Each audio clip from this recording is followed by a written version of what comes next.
Installing the rear wheel and derailleur.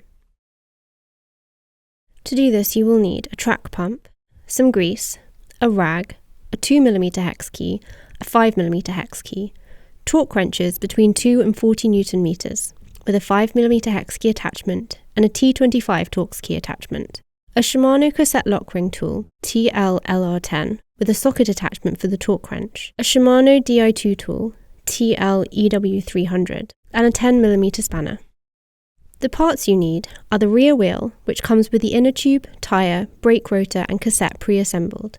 You will also need the quick release axle and the derailleur. The Shimano Di2 cable is pre-installed on the bike. Take the rear wheel with the cassette facing towards you, and with a cassette lock ring tool, check the tightness of the cassette. It should be 40 Nm. Then on the other side, check the tightness of the bolts on the rotor using a torque wrench and a T25 Torx key attachment. They should be 4 to 6 Nm. You can now fully grease the axle.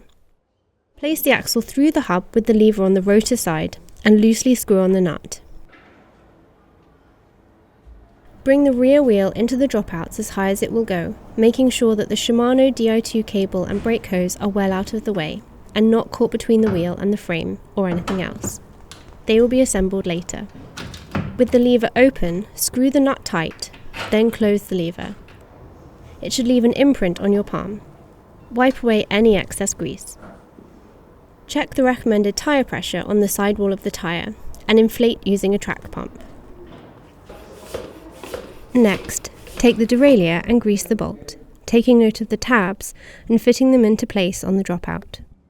And with a 5mm hex key, then a torque wrench and a 5mm hex key attachment, screw it into place on the dropout to 8 to 10 Nm.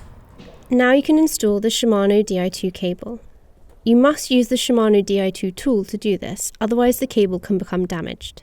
Insert the tool into the groove of the cable and push it into the derailleur until you feel a click.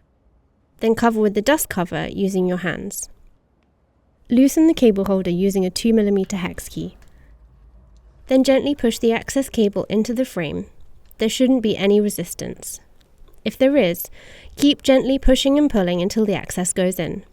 Then secure the cable in place in the cable holder with a 2mm hex key until you feel resistance. You can now make sure that all the struts of the fender are straight and that it doesn't contact the tyre anywhere. And remember to take care not to damage the rear light cable on the left strut. You can also adjust the distance of the fender from the tyre using a 10mm spanner to ensure that it sits evenly over the whole tyre and side to side as viewed from the rear. Remember to check your tyre pressure around once a week to keep them inflated to the correct pressure.